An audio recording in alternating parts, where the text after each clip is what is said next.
of course, dream of a zero waste world, a zero waste society.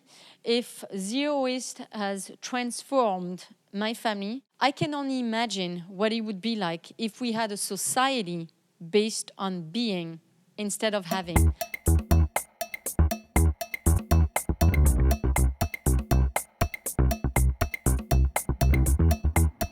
Hello, and welcome to episode 9 of the Zero Waste Life Hacks podcast. This episode is called The Zero Waste State of Mind. Today is July 1st, 2020. It has been over 100 days since here in Los Angeles, California, the governor first put us into quarantine. It has been over 30 days since we took to the streets in the middle of a pandemic, mind you, to raise awareness and demand justice for the Black Lives Matter movement. And it has been one day of Plastic-Free July. Back on December 11th, 2019, we were lucky to catch up with Bea Johnson at her speaking event in Long Beach, California for an interview. Bea has been coined as the mother of the zero waste movement. Now, if you don't know who Bea Johnson is, please pause this episode and take a moment to look her up. You can either visit our website, zerowaste.lifehacks.com, and look at the blog post for episode 9, or visit her website, zerowastehome.com. The reason I ask you to do this is because our interview today isn't really about who she is or what she's accomplished, but more about what makes Bea Johnson tick. But I will let you know that she has fans all over the world who have taken on her challenge of putting a year's worth of trash in one mason jar. Now, when we caught up with her back in December, she was just beginning a world tour in which she was giving talks about zero waste living. Little did we know what was ahead of us in 2020. Keeping in mind the current state of the world politically, physically, mentally, and spiritually, I'm reminded of my biggest takeaway from her interview. And that is that we now have a chance to reevaluate and redesign what our basic human rights are, as well as our basic human needs. We have a chance to redesign how we consume, because we are waking up to the fact that people all over the world have been exploited for the growth of capitalism, which in turn harms communities of color, low-income communities, and our planet. So as Bea asks in this interview, what if we had a society of being rather than having? On that note, please enjoy Sylvia's interview with Bea Johnson. This took place December 11th, 2019 at the Long Beach Public Library and was put on by the Zero Waste Shop, Bring Your Own Long Beach. No trash talking. Only good trash talking. Zero waste, Exactly. Zero trash. So, I mean, really, the reason why we're here is because on this journey, I really saw you as like kind of not my mentor per se, but like really just like brought a whole new level of awareness to my life. And because of that, there's been things that I've just been changing, you know, obviously in my education and everything else. But I want to know who are some of the people that inspired you, any classes that you took or workshops or books that you might have read. Like, who are those influential figures that have kind of helped you along this road or in this movement? Well, so the first thing, what really got me thinking about reducing our trash was what led me to it was first adopting a simple life, and that leading to that simple life was simply moving from one place to another. Where I had to, we rented an apartment for 1 year. We only moved in with the necessities, but during that year, just with living with less, it opened our eyes on how much more time we have when we live with less. And then, thanks to that simplicity, we found time to read books or watch documentaries such as Earth, Home, or even WALL-E. I think is a great movie that shows you kind of the world that's ahead if we don't start changing. But even I went back to books like The Little House on the Prairie, which is all about, you know, how to live simply. And there is one also that I really enjoyed. That was, I think it's 100 Ways to Simplify Your Life. And it looks like a little, one of those books you would find in the bathroom, like a tiny little book, inspirational book. But boy, I mean, in that book, it gave you a ton of tips on how to live simply. And so I think it was a combination of things that kind of led me to it. And then once I decided to adopt a more eco-friendly way of living, then I started not only going back to the Little House on the Prairie books, but also calling my mother, my mother-in-law, my grandma, and I asked them, like, how the heck did you guys do it before this consumerist society? Because this consumerist society was created by manufacturers who hired powerful marketers to create these fictitious needs. And they've promised time savings and money savings. But in the end, when you adopt a zero-waste lifestyle, you realize that you've been duped. And so it took a while to separate myself from that, but also to kind of reach back on this whole savoir-faire that has been lost over time. So it was actually a really good time to connect with my mom, because obviously I live in the US, she lives in France, and there is a distance. Obviously we can see each other very often, but the fact that I took on this goal of eliminating trash in our house, I picked up the phone, and it really created really good connections between us on like brainstorming, on bringing back things that have been lost. What are some of the biggest shocks basically that you've seen in the U.S.? Like, what are things that are just so different in France from here? Because I've never been, so there's things that I don't know, but I know that when I go to Mexico, certain things are like, wow. Yeah, they pop out, right? Yeah, water, access to clean running water Exactly. at whatever temperature for as long as you want. So what are some of these things that you can compare between the United States and France, and maybe other places now that you've traveled so much, that you've seen in other parts of the world? Like, what's working there, and where can we, what can we look to adopt? Well, so when I first came to the US, it was at the age of 18. So I've actually now lived longer in the US than I have France. When I moved here, I don't think the consumption didn't really bother me. I mean, it's not something I really paid much attention to. It's actually something that I wanted to participate in because to me it represented maybe the American way of life, the American dream.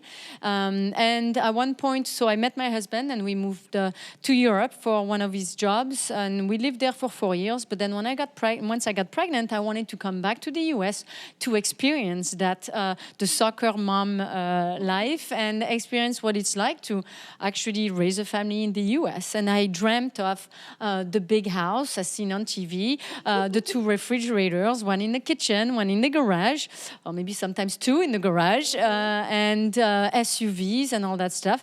But in the end, we lived this way for about 7 years, but a part of me felt like it was dying. Like I kept thinking that, okay, as soon as the kids are grown, we need to move out of the suburbs, because in the suburbs, I mean, we had to drive to go everywhere, to go to the grocery store, schools, restaurants, and I really missed that life that I had known in Europe, being able to walk to things and the little shops or the little grocery store and the corner markets. And so that's actually what led us to then look for a different way of living, and led us to want to move closer to a town so we could have amenities within walking or biking distance. So that was really what changed our life, that move. But we know, again, when I came to the US, it didn't really strike me. It seemed like actually something that looked like something I wanted to participate in. Now, I know that, over time, of course, the consumerism has gone rampant. And I know a lot of French people that come over to the US and they're like, oh my gosh, in the US, it's crazy. The amount of consumption is like totally out of control. But yet I have also seen France move that way. Again, I moved here when I was 18, but every year that I went back to France, I saw France becoming closer and closer to the American culture. And but that said, once I started talking about waste-free living, and once my book came out there, the French people are actually the ones that grabbed it the fastest. And zero waste is actually growing the fastest in France than it is anywhere in the world. And if you take countries in general, it's actually in the Francophone countries that it's growing the fastest. So if you take Switzerland, it's in the French-speaking part that is growing the fastest. If you take Belgium, it's in Wallonie, so the French-speaking part that is growing the fastest. If you take the Americas, it's in Quebec where it's growing the fastest. When I gave a talk on Mauritius Island, which is also a Francophone country, 1,700 people came to the talk. It's really interesting. I do notice, and it's also very evident when I give talks throughout the world. If I'm doing it in Europe, there's going to be 1,000 people that come to the talk. In the US, I expect typically 200 people. It's way, way less. I think consumerism is so anchored in the US that people are afraid of letting it go.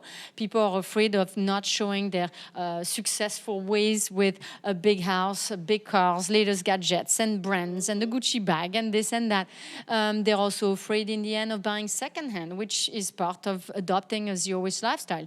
Adopting a zero-waste lifestyle means that you're going to learn to say no to the stuff that you don't need. You're going to learn to live simply, let go of all the stuff you don't need.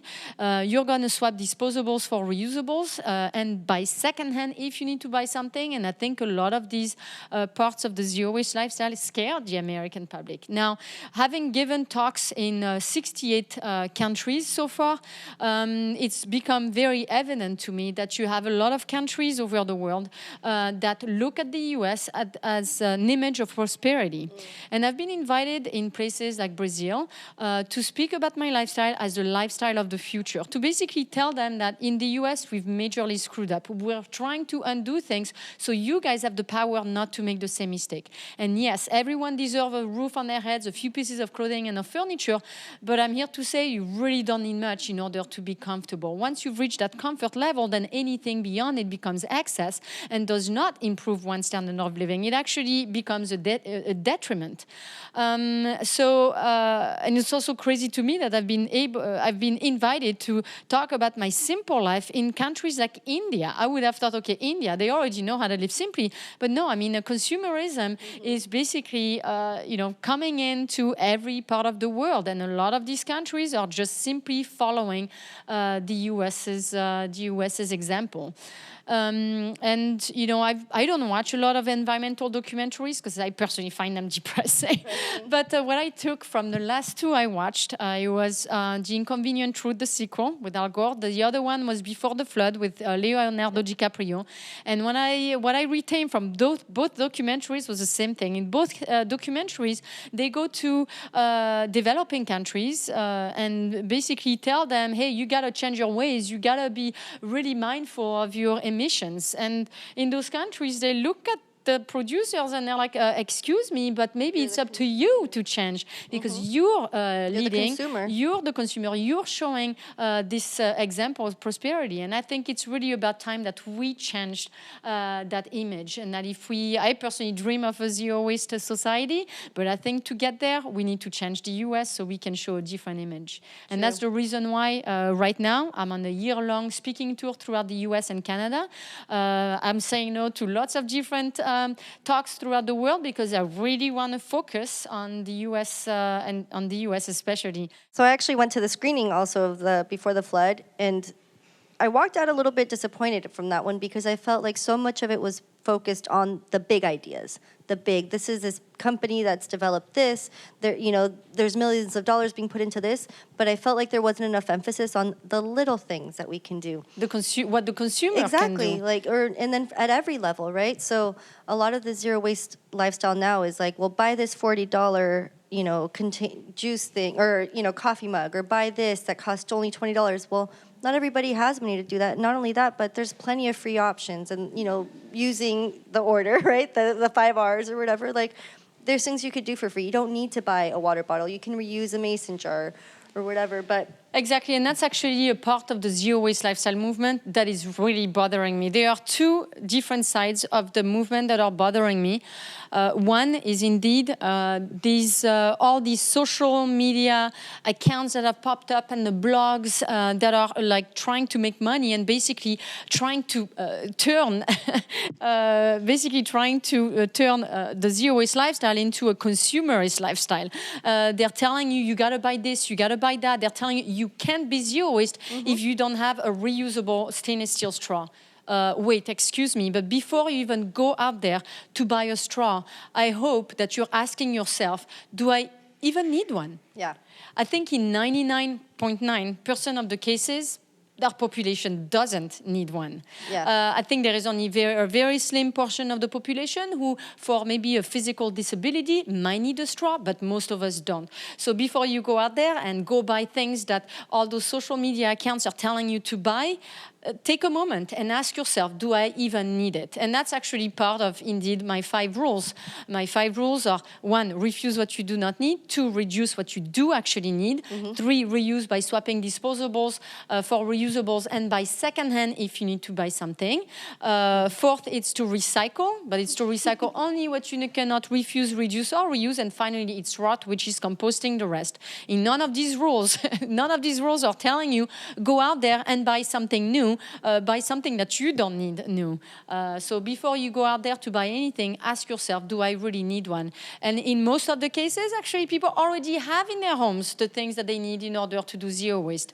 In my case, to buy my food in bulk, I made cloth bags from an old sheet. Once I realized that in order to eliminate tissues, I needed handkerchiefs. I asked my mother-in-law, do you have handkerchiefs? And of course she did. She had a drawer filled with them, but she's not using them anymore. Or my mother also had a bunch she was not using. So I went to these areas to grab them and to basically get a second-hand option for the things that were necessities in my zero-waste lifestyle. But you'll find that most of the things people are trying to sell you, you actually don't need. The other aspect that's really bothering me in this zero-waste lifestyle movement exploding throughout the world are same thing, the same social media accounts or blogs that are associating zero waste with everything homemade. And I think it scares the crap out of the full-time working moms. You have people out there saying, you got to make your own lotion, you got to make your own toothpaste. I mean, there is a woman that posted on social media saying, hey, Bea, look, I'm making my own zero-waste toothpaste today. And she shows me 9 packaged ingredients. I mean, that doesn't make any sense. Go buy the freaking tube of toothpaste already. Maybe buy a better one. Buy it maybe out of a metal tube. Yeah. But in our case, if we've been able to stick to a zero-waste lifestyle for over a decade, it's not because I'm spending my days making things, making products. It's actually because we've let zero waste simplify our lives. Zero waste becomes a lifestyle when you let it simplify your life, not complicate it. So I don't make toothpaste. I just use baking soda. I simply buy it in bulk using my own cloth bag, again, that I made from old sheets. And we sprinkle that baking soda on a wooden toothbrush. That's it. There is no making, no recipe. You have a ton of also accounts out there that will show you how to make your own floor cleaner, window cleaner, stainless cleaner and grout cleaner. But what's the point of making all these products if you can just use white vinegar and water? That's all you need. Sure. There is no making, no recipe. So in the end, I think, again, there are some accounts out there that label themselves zero waste, but that are associating a whole different way of consuming. So basically, in this case, it's replacing all the cleaning products you had under your sink with a whole set of cleaning products that you're making yourself. Well, in the end, it's just creating a different way of consuming. And in that case, if you go down that path, believe me, you are not going to stick to zero waste. It's only going to become something that maybe you'll do for a week or two, and then there is no way you'll stick to it. Whatever practice you adopt, whatever alternative you adopt, you have to see yourself doing it for life, for the long run, because that's when it becomes a lifestyle. Do you see yourself making toothpaste with 9 packaged ingredients for your family of 4? If the answer is no, then don't make it. Simply use baking soda, sprinkle it on your wooden toothbrush. There is no making there. True. So you talk about Instagram, and for me, it's only been the last few years that I've really gone into it. Of course, Facebook has been around longer, but I think there's a whole lot of sensationalism, right, with like the least amount that you can produce. So people are now getting really competitive with how much waste they can fit into a mason jar. Okay, and honestly, it started with you. Like, yes. So everybody that's listening needs to realize that Bea Johnson started this, and now it's a challenge. Now it's become a joke, actually, almost, because I did this interview with a reporter, and I was telling her how my family of 4 produces just 1 jar of trash per year, and she says, oh, you too? You too, you have the jar, and I'm like, oh my God, where do you think it started? Exactly. And basically, if I put my trash in a jar, it's only because, and I explain that in the book, it's simply because my husband was used to taking the trash on a weekly basis. Like every Sunday, he was taking the trash out. But then little by little, I had found all these alternatives to eliminate trash from our home. And yet he was still used to having that habit to take out the trash. And one day I'm like, this is ridiculous. You're taking out the trash and we have like 2 items in it. Like maybe you should stop taking the trash out and actually we should keep our trash. And so then it will give us an idea on how much really we're wasting or we're throwing away. But once we decided to do that, it really forced us actually to go further and to really pay attention or to think about twice about putting something in there and ask ourselves, how could we have eliminated that piece of trash? Or is there something we can do with it? And but one day I broke a wine glass, and I had been told that the wine glasses were Can't not recycle recyclable. Well, wait, because that's what I had been told, and so I put the little bit of trash we had in that wine glass. But then eventually, I just wanted to understand why are wine glasses not recyclable. So I had to contact 21 different people to basically trace where my glass goes once I put it on the curb, where it goes, and I ended up calling the recycler, where basically the whole chain ends up, and sending my broken glass to that person. I called them a week later and I said, did you get my glass? Like, oh yeah, you're the woman that sent me her broken glass. And I said, yes. And he said, yes, we can recycle your glass. I'm like, well, thank you. And I'm like, why is it that we can't, that typically we're told we can't recycle wine glasses? And he explained to me it's because, of course, they don't want people to throw any type of glass in there. True. If you throw a crystal wine glass in there, it's going to taint the whole glass recycling there, because crystal melts at a different temperature. So it's going to screw up everything. But it's crazy to me that as a consumer, it took 21 different phone calls just to know, is my wine glass recyclable? And ultimately, he told me that this is the type of glass that would be turned into fiberglass. But it was very enlightening to do that. I've actually done a whole TEDx talk on that, on how zero waste is not about recycling more, but less by preventing waste in the first place. I think there is way too much emphasis that's put on the US around recycling, very little that's done around reusing, even less around reducing, and that's why, I offer a different method, the method of the 5 R's, because if you follow these 5 rules in order, then this is the method really to eliminate trash from your household. The more you refuse, the less you have to reduce. The more you reduce, the less you have to reuse, etc. And really, the 3 R's are the ones that allow you to have control over the material. Once you put it on the curb, you have no idea what's going to happen to it. So really, it's up to you to take control of the material through refusing, reducing, and reusing.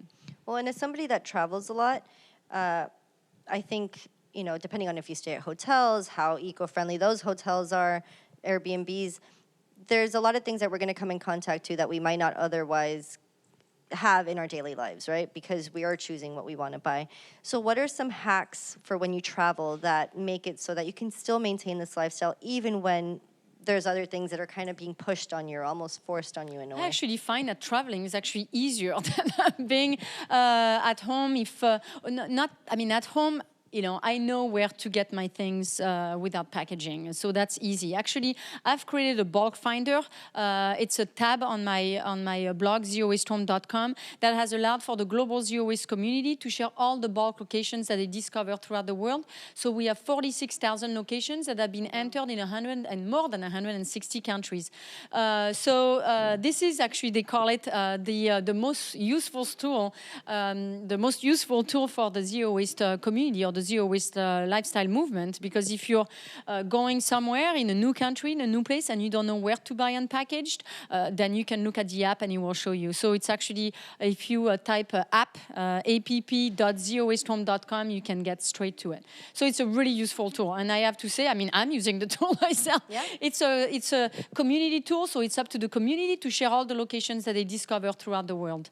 So right now, because I am on this year-long speaking tour throughout the US, I'm traveling in an Airstream.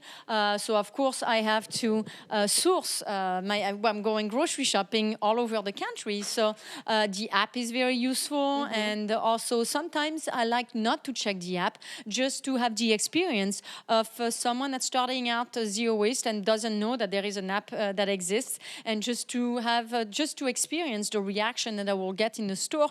Let's say if I when I go to the store with my own glass jar to the meat, fish, dairy counter, and I ask the staff to fill it, just to get their reaction and to see if they accept it or not, and how if they know how to tear the container or not. It's very interesting. But anyway, so this type of traveling by Airstream is definitely more complicated than it would be if I was just, let's say, traveling to Europe and I was on a speaking tour. Of course, when I travel, when I'm on a speaking tour, for example, throughout Europe or any part of the world, in that case, I'm going to be staying in hotels. Sure. So for one thing, before I fly, I eat. So I always say no to the meal on the plane, because I believe that accepting is condoning. Every time you accept a practice, you're basically telling them, I want you to do more, I want this practice to blossom. If you say no, it really is also helpful if you send emails to the airline that you're taking, explaining why you refuse the meal. For example, for Air Canada, I believe they have 21 different meal options. Oh, wow. From Hindu to salt-free, sugar-free, vegan, vegetarian. I personally am waiting for the zero waste option. Yeah. So when we say no, again, when we refuse, we create a demand for alternatives. And they know how to do zero waste. In the upper classes, in the business and the first class, they serve things in reusable. So it could be totally doable to offer that option on the plane for economy class. So I eat before I leave. On the plane, if it's a long-haul flight, I always travel with a cloth bag. So in a cloth bag, I'm going to buy, let's say, a sandwich or a croissant for the breakfast. I always bring a thermos for all my drinks, so whether it be hot or cold, because it's insulated. The container, of course, needs to be empty before you go through security. Yep. Once you pass security, you have fountains, you have cafes, or why not the bathroom? Not the toilet, the bathroom. I'm saying that because someone misunderstood me once, so I have to correct it. Thank you for clarifying. Yes. And then once I am at destination, so there are three possible options. It's one, I stay at hotels, like I just did recently with a European speaking tour. If I stay at hotels, I always bring with me, anyways, when I travel, I always bring with me a solid bar of soap. That solid bar of soap is what we use at home to wash our hair, our faces, our bodies, and my husband and the kids also use it to shave. So no need to use the disposable shampoo bottles in the hotels. Yep. I just don't touch them. I don't need them. If I am staying in a hotel, that also means that I'm going to be eating out. I believe that eating out is voting, just as buying is voting. If you eat at a fast food restaurant, it's a way for you to invest your money in fast food restaurants, and you're literally telling them, please blossom, I love this practice, and do more. When you eat at a real restaurant with real food on real plates, you're literally investing your money in a more sustainable, in more sustainable practices. You're giving them your money to basically flourish, or for that system to flourish.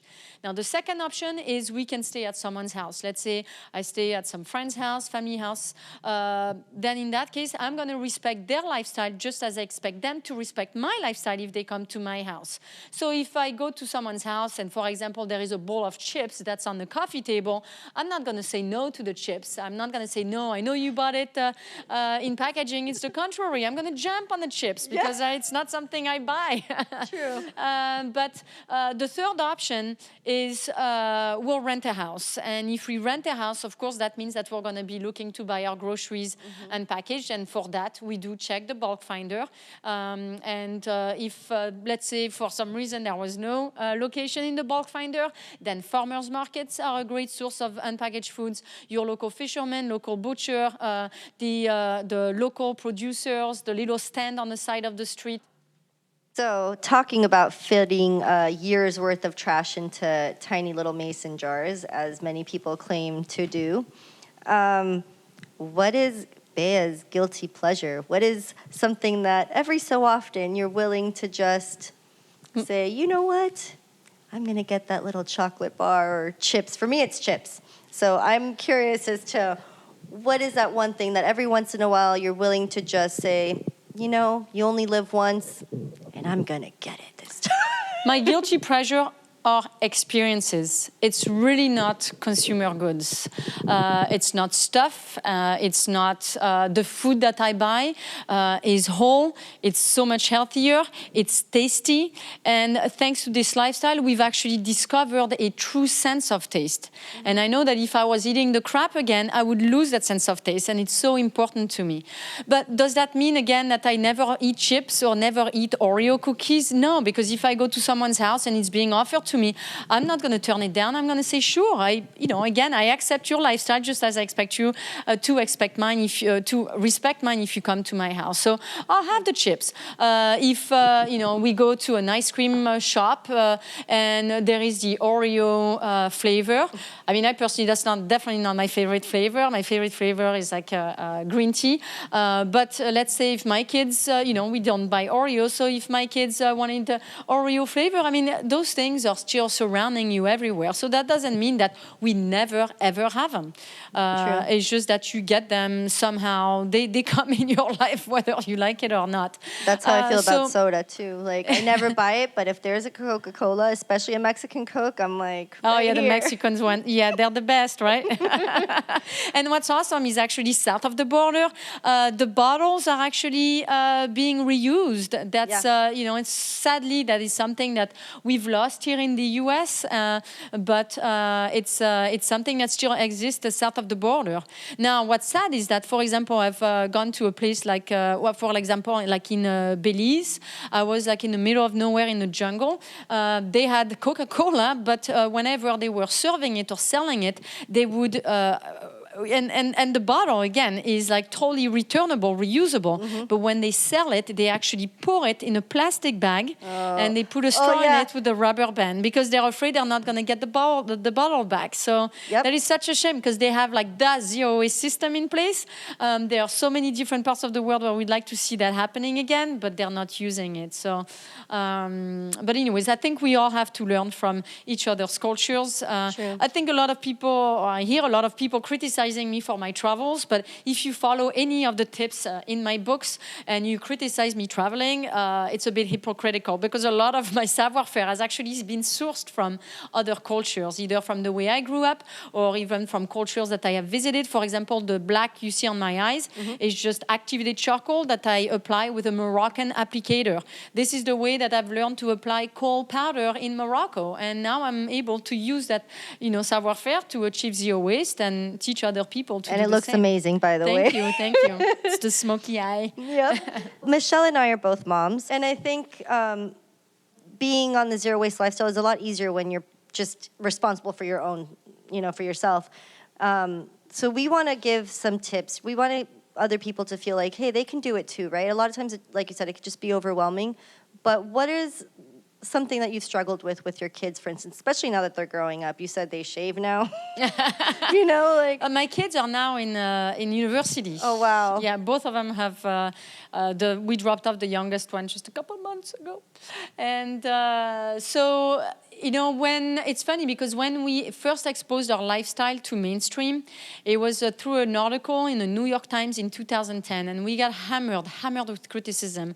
And some people said it's disgusting what we were doing to our children because we were depriving them of the good life. Because we don't take them to McDonald's, the poor children. Mm-hmm. Poor kids. And we take them to a real restaurant with real food and served on real plates. But really, in the end, it came to a point where it dawned on me that kids have very simple needs, and as long as those needs are met, they're happy. It's the parents that complicate those needs. The parents are the ones with the credit cards. The parents are the ones that are buying the brands or saying yes to unnecessary consumption. And so I realized that zero waste had gone completely unnoticed in our household. When one day I opened our pantry and I asked my son, like, do you notice anything in our pantry? And he's like, no. I'm like, we don't have packaging. And he's like, so? It really, to them, it's completely normal and automatic. They don't care. They have actually now lived longer without trash than they have with trash.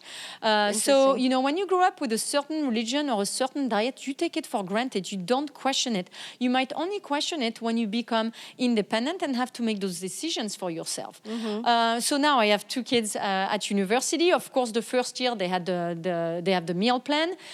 So the youngest one is still on his meal plan. The older one has finished his meal plan, so now he moved into an apartment and he has to cook for himself. So I personally expect him to be buying all the crap that we haven't bought for the past 13 years. He's probably buying the Oreos and the Cheerios and the super like sugary cereals, but that's normal. I expect them to rebel against what we've taught them. That's part of growing up. They're gonna have to challenge what we've taught them. True. But what makes me feel comfortable as a mom is to know that I have given them the tools to do it if they choose to do it. When I give talks in this country to places like schools or high schools, you have kids that raise their hand and say, excuse me, ma'am, I don't understand. What do you do with the handkerchief after you've used it? You compost it? I'm like, no, we wash it and reuse it. And they're like, ew, that's gross. But that's because it's a generation that has grown up in this consumer society and they have no idea what a handkerchief is. They have no idea how to use it. And if you were like, hey, you adopt a zero waste lifestyle, here are all the tools, they would be composting the handkerchiefs. They wouldn't know how to use them. So now my kids have grown up with this. They've seen, they're used to the tools. I don't know if they're using them right now or not, but I don't care. I don't mind. Just, I have done my job as a mom to give them the tools to do it if they choose to do it. Honestly, I am more worried about the daughters-in-law that are going to come along the line. I'm going to have 2. And who knows how they would have been, how they might have been raised. True. Maybe they might have been raised with the paper towels and they might want them. It's funny that you mentioned that because I'm in a lot of different groups, you know, Zero Waste LA, Zero Waste this, Zero Waste that, and somebody once posted, well, what do you do with, a lot of you people talk about eliminating paper towels in your house. Well, what do you do with the rags after? How do you wash them? And, in my head, I'm like, in the washing machine? Like, what's the question? Like, what is the real question? And then, well, because they're dirty, so... I need to wash them. And then I'm like, and so in that case, it's like, well, wash them with your rugs, wash them with other things, but... Still, like going down the thread of comments, people could not get over the fact that you had cleaned up something like, if you cooked and you wiped blood and, from the meat or something, like how could that be mixed with your other things? And it's like, well, really? Like, so I think, again, we've gotten so used to the single-use items, like paper towels, exactly, and that, to wipe water. Again, this consumer society really was created by those manufacturers who created in us those fictitious needs, and they've told us, you better use disposables. You can't mix that with that. You're going to be sick if you do, and you're putting the health of your family at risk. And I have to say, when I decided not to use the traditional cleaning products anymore, I was scared. I thought, what if, in using just white vinegar, I put the health of my family at risk because I still had those promotional claims stuck to my head. And yet, in doing it, we've ended up being way, way less sick than before. Healthier so we're actually than ever. healthier than ever. True. Exactly. One question that I have, so, watching you do this throughout the last 10 years, what is your proudest moment? What was that one gig or invitation or event that you've been to that made you think like, wow, like I'm really transforming, the way people live on this planet and kind of creating, or bringing about this new paradigm, because that's really what we're doing, right? Like we're going back to making things simple in a lot of ways, but really it's like, it's the future. Everything is new and it's pretty exciting. But what is your proudest moment? Well, I have to say, I've had some, and I'm gonna cry, but I've had some really amazing discoveries with this journey, and I for example, would have never thought that I had a following, for example, in Papua New Guinea. I mean, it seems so far, so remote. Or I went on vacation in Tonga, and someone found out I was there. She was that excited. She said, like, I'm one of your biggest fans. Like, I would have never known that as far as Tonga, I would have had an impact on people. There are some places where you can feel change in the room. There is a talk I gave at Trinity College in Ireland where the room was completely filled. I mean, filled to the brim, to the point where the security guy was trying to kick us out because he said, this is not safe. And we talked him into keeping us there. But you could feel the energy in the room. And also in Plet in South Africa, same thing. It almost like turned into like a city council where everyone started sharing, and you could feel that strong community, that they were totally ready to take it on and make it a community goal. But speaking about South Africa, I did a speaking tour there last year, a year and a half ago. And within 2 months, 3 unpackaged stores had opened. And I read an article recently that showed that since the speaking tour, along my speaking tour route, 10 unpackaged stores have opened. I mean, this is so exciting. And, again, I get really criticized because I travel the world. And, of course, I get on a plane to do so. I can't be like Greta and take a boat everywhere. But when you think about going from the San Francisco airport all the way to South Africa, it's 2 12-hour flights. It's a huge carbon footprint going down there. Yeah. But was it worth it? Heck yeah. I'm so happy to have gone there. I'm so happy to see things change. The zero waste lifestyle movement is exploding there. Of course, I could have done this sitting at my computer and doing it online, but when you do so, it doesn't bring the community together. Not the same, yeah. When you have an event like this, it brings all the people that are interested in this together. They look around, they're like, wow, I'm not the only person interested. It gets people networking, it gets people going, and then from there, a ton of things start happening. So is it worth the travel? Heck yeah. I've had some scary stories where I've been scared for my life doing this in some places, but in some other parts I've been, for example, invited to go into the home of a dying woman because I was her last wish, and that is incredible. Wow. I mean, this is something that I will never forget. It's really amazing. Bea, what's on your bucket list? I, of course, dream of a zero waste world, a zero waste society.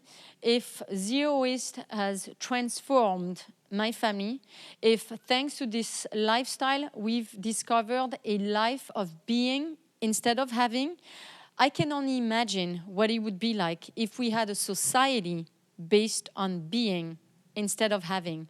I think it would solve a lot of problems. I mean, I'm just so grateful, one, to be in your presence, but two, again, just for the ripple effect that you've created. And again, I just want to say that to me, you are the originator. Like when I think of poster child for zero waste, that is you. And again, I really appreciate how candid you are, how truthful you've been through this process, and haven't made it so that, you're perfect in every way. And I think that makes it very... I'm not perfect in every way, exactly, because I do fly, I eat meat, I use toilet paper to wipe my butt. So, yes. And I think it's so important for people to be very clear, very transparent about their journey, explain how sometimes it's hard, but also talk about the positive aspect of it, because I think that's really what inspires people. And we've been able to prove that what one family does can have a huge impact. I think a lot of people are sitting back, waiting for the world to change for them. They're waiting for politicians to change laws. They're waiting for manufacturers to change their practices. But in the end, I believe really that change is in the consumer's hands. Yep. Every time we buy, we have the power to support a practice that is either sustainable or is not. Every time you buy packaging, you're saying, I love packaging and I dream of a world filled with it. Every time you buy unpackaged, or you choose even not to buy, you are voting for a more sustainable future for our children. And the really change is in the consumer's hands. Manufacturers only make what consumers buy. So if we can buy if we can choose not to buy or buy differently, then we can really vote for a more sustainable future. So don't wait. I'm just saying that to your listeners. Don't think that what you do doesn't have impact. Yes, it does. And just know that what you do can actually have a huge impact, inspiring people around you, and who knows, maybe a movement. I agree. Thank you so much, Bea. Thanks so much for having me. Thank you for listening to episode 9 of the Zero Waste Life Hacks podcast. We'd like to thank Hut Mobile Disco for the theme music.